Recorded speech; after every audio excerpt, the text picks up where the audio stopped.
రుణమాఫీ రాని రైతులు ఆందోళన చెందుతారని చెప్పి మనకు అర్థమవుతా ఉంది. మరి రోజు వ్యవసాయ శాఖ మంత్రి కానీ, రెవెన్యూ మంత్రి గారు కానీ, ఇంకా వివిధ శాఖల మంత్రులు కూడా రోజు చెప్తా ఉన్నారు, ఏ రైతు కూడా రుణమాఫీ ఎగ్గొట్టే ఉద్దేశంతో లేదు ప్రభుత్వం. ఖచ్చితంగా అందరికీ రుణమాఫీ చేసేందుకే ఈ నిర్ణయం తీసుకున్నాము. భారతదేశంలో ఇప్పటి వరకు ఏకకాలంలో 18,000 కోట్ల రూపాయలు ఇవ్వడం అంటే మన రాష్ట్రమే రేవంత్ రెడ్డి గారు గొప్ప నిర్ణయం తీసుకొని వేయడం జరిగింది.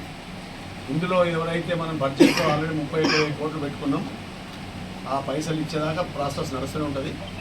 ఎక్కడైతే కొన్ని పేర్లు ఆధార్ కార్డులో ఒక పేరున్నది, అక్కడ మన బ్యాంకులో ఇంకో పేరున్నది, కొంచెం ఎర్రర్స్ ఉన్నాయి, వాటిని రెక్టిఫై చేసి ఒకవేళ 2 లక్షల కంటే పై చిలుకుంటే 5,000 10,000 ఎక్కుంటే అది రైతు కట్టుకున్నట్టయితే 2 లక్షల వరకు చేసుకున్నట్టయితే ఆటోమేటిక్గా లిస్ట్లో వచ్చే అవకాశం ఉంటుంది. అదొక్కటి చేసుకోవాలి.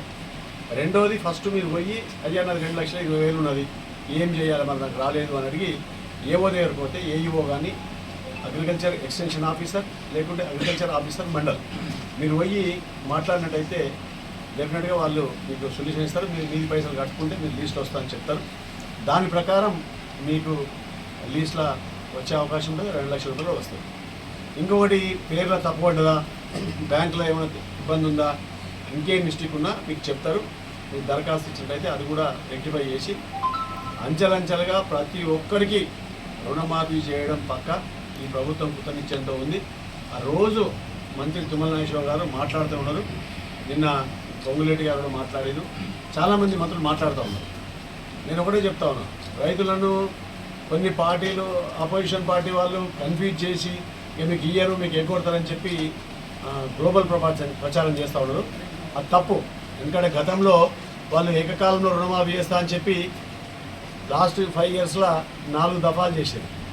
17,000 కోట్లు చేయడానికే 4 సార్లు చేశారు. కానీ మన ప్రభుత్వము మాట ఇచ్చిన ప్రకారము, రాహుల్ గాంధీ సోనియా గాంధీ ఇచ్చిన మాట ప్రకారము 18,000 కోట్లు ఏకకాలంలో చేశారు. ఇంకా మిగిలిన 13,000 కోట్లు కూడా ఎవరైతే రైతులు ఎలిజిబుల్ ఉన్నారో కొందరు ఏం చేస్తున్నారంటే మీకు రేషన్ కార్డు లేకుంటే రావు అని చెప్తున్నారు. దయచేసి అది వారి మాటలు నమ్మకండి. రేషన్ కార్డు ఉన్నా లేకున్నా మీ యొక్క కుటుంబ సభ్యుల యొక్క మీ పాస్బుక్ కానీ మీ యొక్క బ్యాంక్ ఖాతా కానీ ఉంటపోయి మీరు రైతు మన ఏఈఓను కలిసినట్టయితే మీకు డెఫినెట్గా వస్తాయి. 2 లక్షల వరకు ఎవరైతే ఎలిజిబుల్ ఉన్నారో ఎలిజిబుల్ ఉన్న ప్రతి ఒక్కరికి వస్తాయి. ఎవరైతే ఇన్కమ్ ట్యాక్స్ పేయర్స్, రెండు రకాలు, అగ్రికల్చర్ నుండి కూడా ఇన్కమ్ ట్యాక్స్ సబ్మిట్ చేస్తారు వాళ్ళు కాదు, ఎవరైతే వేరే బిజినెస్ నుండి ఇన్కమ్ ట్యాక్స్ సబ్మిట్ చేసి రిటర్న్ సబ్మిట్ చేసి ట్యాక్స్ కడతారో వాళ్ళకి ఇది వర్తించదని చెప్పి ప్రభుత్వం గతంలో చెప్పింది. ఎంప్లాయీస్ కూడా అదేవిధంగా ఎమ్మెల్యేలు ఎంపీలు ఎవరైతే ఉన్నత వర్గాలు ఉన్నారో వాళ్ళకి లేకుండా మిగిలిన ప్రతి ఒక్కరికి రేషన్ కార్డు ఉన్నా రేషన్ కార్డు లేకున్నా ప్రతి ఒక్కరికి 2 లక్షల రుణమాఫీ చేసేది పక్కా.